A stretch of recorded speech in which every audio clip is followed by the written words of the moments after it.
Olá pessoal, tudo bem? Mais uma vez com vocês aqui no nosso Inglês que cai na prova, ainda recebendo pedidos muito bacana. E como eu havia prometido na nossa última edição, na edição de número 89, nós vamos agora falar também ainda da Consulpan, tá? Consulpan, não Consulplan, que é outra banca, tá certo? Porque tem muita coisa bacana aqui e vou ter como a Consulpan veio com uma pegada muito grammar-based, tipo muito fundamentada na gramática mesmo. Dá oportunidade para eu falar de alguns assuntos com vocês mais voltados para isso, até porque essa é uma tendência. É uma tendência das provas começarem a voltar um pouco mais, né, cobrar aspectos meramente gramaticais juntamente com aspectos interpretativos. Não que, cara, é muito errado achar que interpretação é uma coisa e gramática é outra. Não existe um texto bem estruturado se você não tiver a fundamentação gramatical de como ele foi estruturado. Eu fico, cara, com um pavor quando alguém diz que não, interpretação é uma coisa, gramática é outra. Tá louco? Nada disso, tá? Mas vamos lá. Olha só o que eu tenho para você hoje. Nós temos hoje Consulpan, mesma banca da semana passada, tá? Olha aí, ó, cargo para professor de inglês. Por isso que essa banca cobrou tão forte algumas questões gramaticais. Então já fica a dica para você. É muito importante que a gente está aqui, mesmo que essa não seja a sua banca e o seu cargo de interesse. Conhecimento só soma, não ocupa espaço. Lembra disso? Mas é claro que você tem que manter o foco correto. Essa é uma prova voltada para profissionais de educação. Portanto, esse nível de cobrança mais assim, puro, gramatical, estrutural, ele acaba acontecendo, tá? Dá uma olhadinha aqui então, ó. Trouxe aqui uma questão de número 40 para vocês, que cobra alguns estilos de narrativas, né? De gêneros textuais. Alguns estilos de gêneros textuais, enfim. Então ele diz, match the text type, ou seja, o tipo de texto, with its purpose. Com o seu propósito. Then choose the correct option. Muito tranquilo, vamos lá. Ele traz aqui para nós vamos pegar uma canetinha com uma cor bonita aqui, ó. Uma narrativa. Aqui, report é um relatório, né? Report é relatório. Instruction é o que parece, uma instrução mesmo. E explanation, que também é o que parece que é uma explicação. Bom, vamos lá. Então vamos para a primeira, que é a narrativa, narrative. Pode ser aqui, ó, to tell how to do something. Então, o que isso aqui quer dizer? Deixa eu pegar meu marcador aqui pra gente. Dizer como fazer alguma coisa. To provide a clear of set directions. Fornecer um jogo de direcionamentos claros. Clear set of. Ou seja, um jogo claro de direcionamentos. É isso? Não, narrativa não é isso. Bom, vamos aproveitar e fazer o seguinte, então. Vamos marcar o que é isso. Quando você tem aqui... dizer como algo funciona, dar uma série de direções de como fazer alguma coisa, cara, é uma instrução, não é verdade? Estou instruindo alguém a fazer alguma coisa. Eu vou deixar o número 3 aqui, ó. Bom, se isso for verdade mesmo, eu tiver certo, eu matei o meu exercício, certo? E isso é uma coisa importante para você. É importante para você perceber que você vai, quando você tem certeza de um item, você vai para as alternativas e isso poupa tempo durante a prova, tudo bem? Aí você pode usar os itens restantes para se certificar daquela resposta. Mas vamos lá. Report. Report é um relatório, então pode ser to entertain, entreter, não, relatório não tem função de entreter. To tell an imaginary story. Não é dizer uma história da sua imaginação, uma história imaginária. Não é isso. O que seria isso? Poxa, uma narrativa parece isso, né? Narrativa tem função de entreter, você conta uma história. Eu gosto das que tem aqui, ó, dessas que tem aqui, a ideia de narrativa aqui é melhor, tá se confirmando o item lá embaixo. Tá bom. To give information, to describe a phenomena in a systematic manner. Cara, eu gosto desse exercício aqui, porque olha só, aqui ele escreveu phenomena e aqui ele escreveu phenomenon. E ele me deu a oportunidade para falar para você um pouquinho sobre plural. Aliás, no foco da nossa aula de hoje, desse encontro de hoje, é te falar algumas coisas do plural. O inglês, ele possui a questão do plural um pouco diferente do português, tudo bem? Tá? Por que isso? Porque para nós, por exemplo, vamos conversar aqui,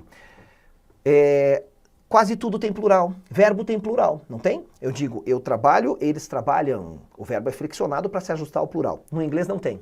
I work, they work, é a mesma palavra, tudo bem? Então o verbo não tem plural. Puxa, que interessante. Para nós, substantivo tem plural, né? Carro, carros, beleza. Para eles tem car, cars, book, books. Então sim, substantivo tem plural. Mas para nós, adjetivo tem plural. Eu digo, por exemplo, grande, grandes. Eu digo, por exemplo, feio, feios. Eu digo, por exemplo, bonita, bonitas. Ou seja, para nós, existe uma coisa no português chamada concordância, tudo tem que combinar com tudo. É por isso que quase tudo tem plural, você vai fazendo a concordância. No inglês, o nome da matéria que se destina a tratar do plural chama-se plural dos substantivos. Veja o nome, plural dos substantivos. Plural of nouns, porque somente substantivo tem plural.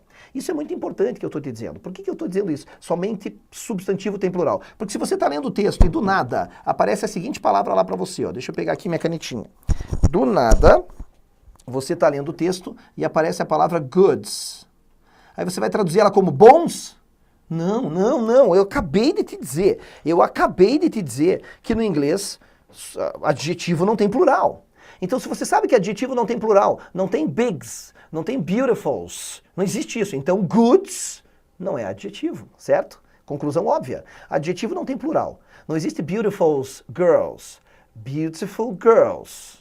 Então, se eu estou te dizendo que adjetivo não tem plural, uma coisa você já tinha condições de saber. Goods não é adjetivo. E de fato não é. É um substantivo com várias traduções, que significam o quê?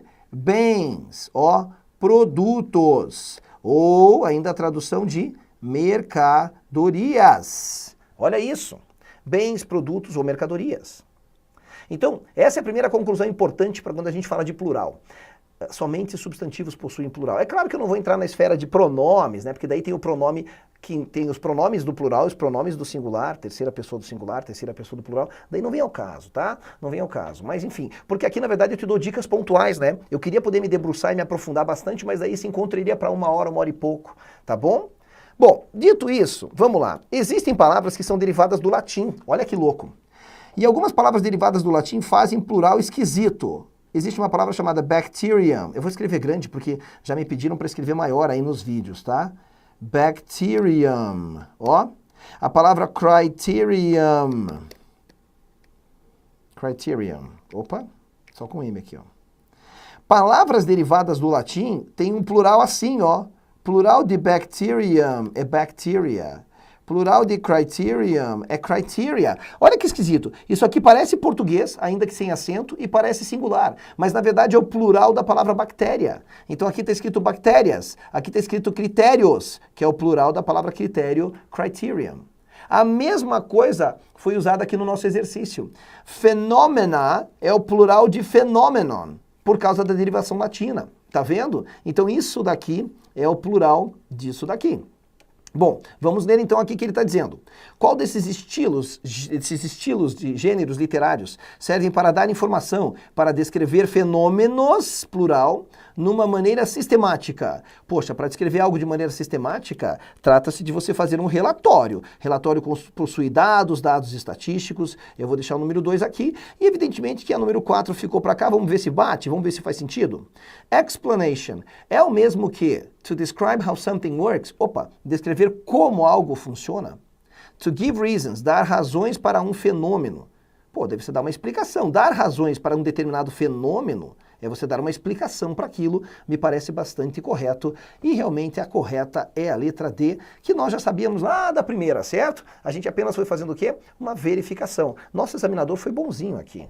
Porque eu, particularmente, eu já fui convidado para fazer provas de vestibular, mas eu não pude aceitar porque existe uma cláusula que proíbe que nós façamos a prova se nós estamos envolvidos com o preparo de tais provas. E eu sou professor de concurso público e de pré-vestibular, então não posso, tá?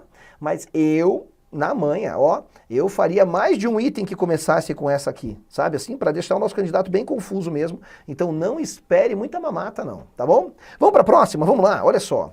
Falando mais de plural ainda, mais de plural, aqui eu quero romper com... Caraca, velho, eu quero romper com tudo que você ouviu falar sobre plural, beleza? Existe um troço quando a gente fala da esfera de plural, agora eu vou te dar uma aula, tá? Mas presta atenção que eu vou romper com tudo que você já leu. Existe uma questão que quando a gente fala do assunto de plural, a gente fala de substantivos contáveis, né? E substantivos incontáveis. Caraca, isso aqui já é motivo para uma galera já tá franzindo a testa aí, né? Tipo, ah, que troço chato. E é mesmo.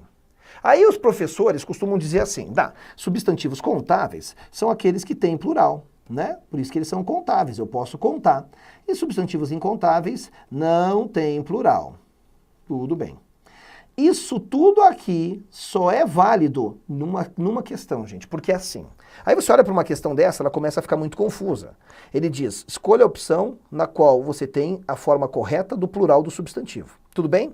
Music, musics. Aí o que é problemático? O problemático é que no português eu posso falar, eu baixei várias músicas. E a gente tem uma tendência de achar que a palavra música, ela tem plural no inglês também. O primeiro ponto é que o primeiro ponto a você lembrar aqui, a você ter atenção, é que do ponto de vista prático, do dia a dia, do uso da língua recorrente e do ponto de vista da quantidade, realmente algumas palavras no inglês não vão ter plural. Entre elas, a palavra music. A palavra music não aceita plural do ponto de vista de quantidade. Eu baixei 3 músicas. Não aceita. Veja, então essa história de algumas palavras não terem plural, quer dizer, terem plural e outras não terem plural, ela tem a ver com o quesito de quantidade. Então, de novo, a palavra advice significa conselho. A palavra conselho, no inglês, tá? Ela realmente não é usada no plural, não é flexionada assim. A mesma coisa vale para a palavra work, homework, que é tarefa de casa. Veja, neste caso aqui, a palavra time, ela está sendo usada como vez. Vez, e aí eu posso falar tantas vezes. Então, a resposta correta seria essa daqui, letra D. Beleza? Tranquilaço. Tudo bem. Mas aí você fala, poxa, que questão chata, sacanagem. Ela é de caráter mnemônico, eu tenho que ficar decorando isso. Veja, de tanto usar o idioma, você acaba sabendo disso. Mas o que eu quero fazer agora é acrescentar um conhecimento bruto nesse momento, motivado por essa questão, e uma coisa que você não encontra nos livros. Você não encontra o que eu vou te falar nos livros. Vem comigo. Olha só.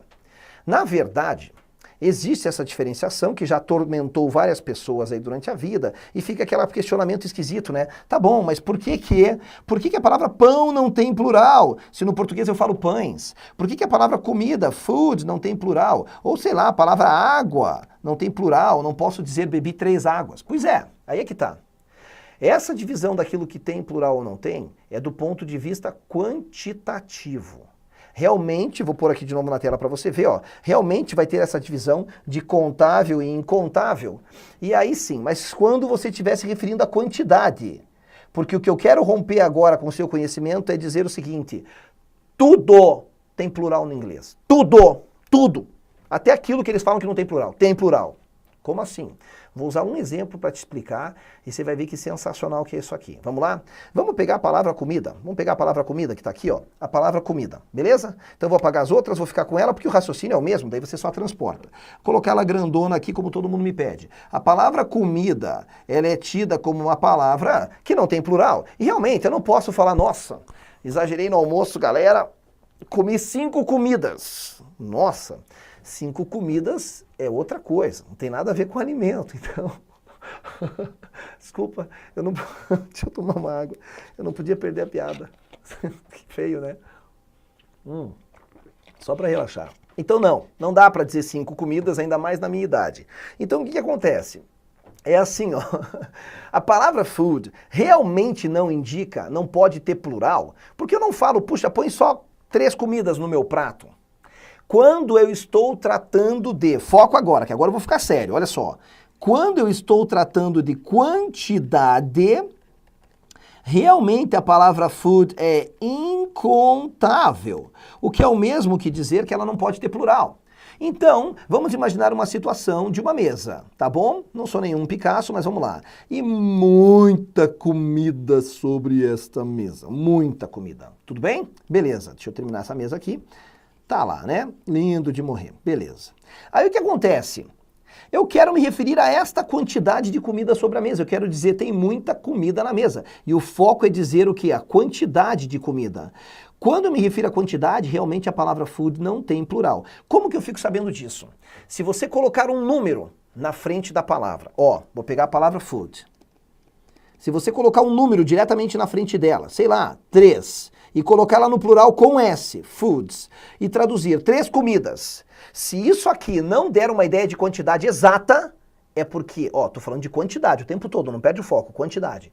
Se você pegar a palavra, coloca um número na frente dela, um número qualquer, para dar ideia de plural, e ela no plural com S. Se isso que você encontra não der uma ideia de quantidade exata, é porque esta palavra não pode ser usada no plural. Não pode. Então, realmente, isso aqui não faz sentido dizer 3 comidas. Portanto, se eu quiser me referir e dizer que tem muita comida sobre a mesa, a palavra comida, após esse pequeno teste, eu constatei que ela é incontável, tá aqui, tá? Então, eu vou ter que usar ela sem S. Ela não aceita isso aqui, ó. Eu pus um X aqui do lado. Vou repetir. Toda vez que você pegar uma palavra, colocar um número, dígito mesmo, direto na frente dela, e colocá-la no plural, e isso que você criou não der uma ideia de quantidade exata, essa palavra só pode ser usada no singular, mesmo que eu esteja me referindo à quantidade. Então, estou querendo falar da quantidade de comida sobre a mesa. Vou ter que dizer o quê? There is a lot of food on the table. Legal? É isso. Ah, então quer dizer que se eu pegar uma palavra, colocar um número na frente dela e ela no plural, e ela der uma ideia de quantidade exata, é porque ela é contável? Isso mesmo. Pega a palavra book, por exemplo, livro, book. Coloca um número na frente, 7, e coloca ela no plural, 7 books. 7 books dá uma ideia de quantidade exata? Dá. Então a palavra livro, no que se refere à quantidade, pode ser usada no singular e no plural. Beleza? Mas eu vim rompendo com tudo e eu acabei de te dizer que tudo tem plural, até mesmo a palavra food. Tudo tem plural, só que eu vou ter que romper com esse quesito de quantidade. Uma palavra que às vezes os livros dizem, não, food não tem plural, food não tem... Cara, tudo tem plural, depende do que você quer dizer. Essa história de ser contável e incontável, conforme eu mostrei aqui, ó, ela é no que se refere à quantidade, beleza? Isso está bem explicado. Mas veja, quem foi que disse que eu quero sempre falar de quantidade? Às vezes eu não quero falar de quantidade, eu quero falar de tipos de alguma coisa.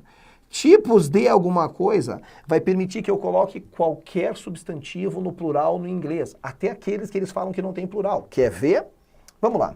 Vamos imaginar de novo esse cenário da mesa. A minha mesa está aqui. Mas eu não quero dizer que tem muita comida sobre a mesa, como eu mostrei ali de amarelo. Não, nem quero falar que tem muito, eu quero dizer que tem pouquinho. Mas aqui eu tenho um pouco de comida brasileira, um pouco de comida mexicana, um pouco de comida indiana. Aqui eu tenho um pouco de, imagina uma mesa comprida aí, não é? Um pouco de comida alemã, um pouco de comida marroquina, um pouco de comida asiática, um pouco de comida russa, sei lá. Você veja que eu nem estou falando sobre, olha ali do outro lado, um monte de quantidade. Mas eu quero falar que não que eu tenho várias quantidades, muita quantidade, mas que eu tenho vários tipos de comida sobre a mesa. Veja quantos tipos. Cada um é um tipo diferente. Como é que eu dou essa ideia? Aí a palavra food pode ter plural, sim.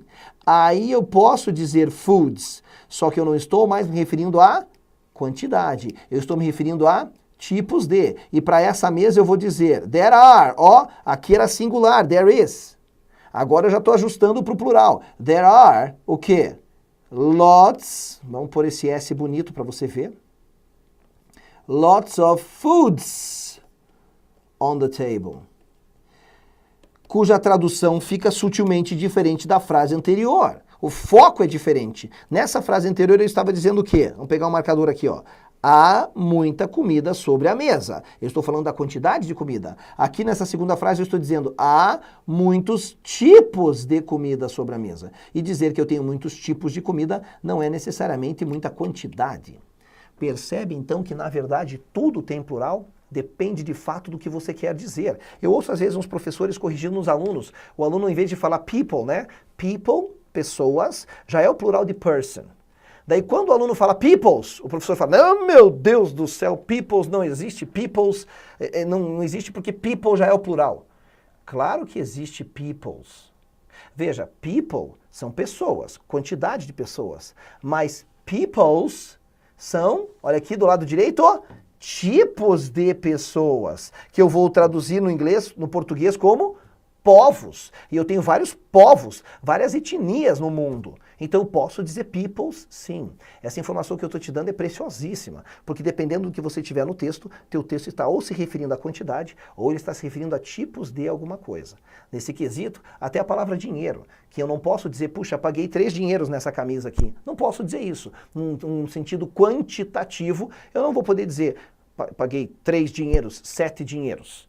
nem mesmo no português. Mas quem foi que disse que a palavra dinheiro, money, não tem plural? Só que daí ela está se referindo a tipos de dinheiro. E no mundo nós temos vários tipos mesmo. O dólar, o franco, o ien, a libra, o euro e assim por diante. Tá certo? Caraca, foi muito massa essa explicação. E por fim, nós temos mais uma questãozinha para você aqui, ó. Choose the option where the genitive case is used incorrectly. Queridos, não dá para eu passar todas as regras de caso genitivo aqui, tá? Mas eu vou te passar uma que envolve a questão. Vamos lá? Olha só. O caso genitivo, ele é também chamado por algumas bancas de possessive case. Olha lá a pronúncia. Os dois primeiros S's têm som de Z mesmo. Não sou eu que falo assim, isso é o que diz a fonética, tudo bem? Então vamos lá. Então a maneira correta de dizer é possessive case. Então tem gente que chama de genitive case e possessive case, que é aquela história de você colocar um apóstrofo no nome de alguém para dar uma ideia de posse, não é verdade? Olha aqui, ó. Renato's Book, o livro do Renato. Eu faço um macetinho para o aluno não esquecer, que é sempre assim, ó. Imagine que esse aqui é o meu apóstrofo S. Quem carrega o apóstrofo S é quem é dono de alguma coisa. Se o apóstrofo S está comigo, eu sou dono. Então veja, porque tem gente que coloca o apóstrofo S na coisa possuída. Então veja, o apóstrofo S pertence a quem é dono. Dono do quê? Daquilo que veio depois. Daí eu realmente leio de trás para frente. Tá certo? Renato's Book significa o livro do Renato. Perfeito? Tranquilo? Maravilha. Agora vamos lá. Existe uma regra bem básica, porque assim, gente, há muitas regras quanto ao uso do caso genitivo. Tipo, muitas mesmo, tá? E na verdade, é um caráter bem mnemônico. Tem que decorar porque interfere na leitura do texto e no que o texto está dizendo. Bom, não dá tempo de eu falar todas as regras aqui, porque como eu já te disse, cada assunto gramatical levaria pelo menos 1 hora, 50 minutos por aí. Mais uma coisa você tem que saber, o caso genitivo só é usado com entidades vivas, animadas. Portanto, eu posso usar comigo ou com o animal, enfim. Animado inclusive no sentido de ânimo jurídico, ou seja, vontade. Então essa questão te cobrou saber só isso, que o caso genitivo é usado com entidades vivas, com ânimo jurídico, vontade. Olha a primeira frase. James's new house is fascinating. Bom, está sendo usado com o nome de uma pessoa, a pessoa é uma entidade animada, está correto. E realmente nome terminado por S, você usa a regra normalzona, a menos que seja um nome famoso terminado por S, tipo Aristóteles. Daí só vai o apóstrofo. Tudo bem? Mas nome normalzão, James, regra normalzona. Agora olha essa frase de baixo. This table's leg is broken. Opa, table não é uma entidade viva. Ah, mas professor, do ponto de vista atômico, eu tenho lá dentro da matéria que compõe a mesa o átomo, que tem os prótons e nêutrons e os elétrons na eletrosfera se movendo. E de fato eu já ouvi pesquisas que dizem que está tudo em movimento. E se você tivesse um equipamento tão sensível, capaz de medir, você veria que, na verdade, existe uma pequena vibração em tudo, porque tudo está, de certa forma, viva. Enfim, tudo bem, não vamos devagar. O fato é que, do ponto de vista de ânimo jurídico, vontade, mesa não tem vontade. Então, é isso que esse exercício cobrou. Você saber que eu não posso usar o apóstrofo S com coisa. Tudo bem? E ele está pedindo justamente qual? Olha lá em cima, ó, a incorreta. Eu já ficaria com a letra B. Mas vamos fazer por eliminatória. Aqui está falando de Charles's wife's friends. Os amigos da esposa do Charles. Pode isso? Pode isso, tudo bem? Então aqui está tudo certo, ainda que como ele não definiu esse Charles aqui como sendo uma pessoa famosa ou não, eu fico um pouco em dúvida com isso aqui. Então eu vou te explicar. Normalmente, quando um nome é terminado por S e é historicamente famoso, eu só coloco o apóstrofo. Regra especial para entidades especiais. Então, as palavras de Jesus, Jesus' words. Alguns gramáticos consideram que qualquer nome terminado por S, eu posso só pôr o apóstrofo, tudo bem? Outros dizem que não, que se for um nome que não é famoso, tipo James, tipo Charles, eu uso a regra normalzona. Eu só vou usar o apóstrofo em situações especiais, ou seja, com nomes historicamente famosos. Mas daí, cara, é um confronto de opiniões de gramáticos, a gente fica no meio desse fogo cruzado. Mas o fato é que a gente já achou algo bastante errado aqui, o que já valida a questão, tá bom? E na de baixo tá falando dos cachorros do vizinho. My neighbor's dogs are very quiet today. Ou seja, vizinho é uma entidade animada, portanto, pode seguir a regra, realmente a correta aqui é a letra B. Tá certo? Bom, é uma pena, o tempo está mais do que estourado, mas eu fiquei bastante satisfeito de poder falar algo para vocês que é bastante inovador no quesito de plural, que inclusive mexe com a intimidade do que você está lendo na frase. Às vezes uma palavra no plural e você acha ela estranha, ela não está falando de quantidade, ela está falando de tipos de alguma coisa. Fica a dica. Já recebi mais sugestões para as próximas aulas e fico aguardando a sua. Qual banca você quer? Eu tô aqui para te servir, tá certo? Vejo vocês na nossa próxima edição, cada vez mais pertinho da 100ª. I see you. Bye. Ah, precisou de mim? Me acha lá nas redes sociais. Tchau, tchau.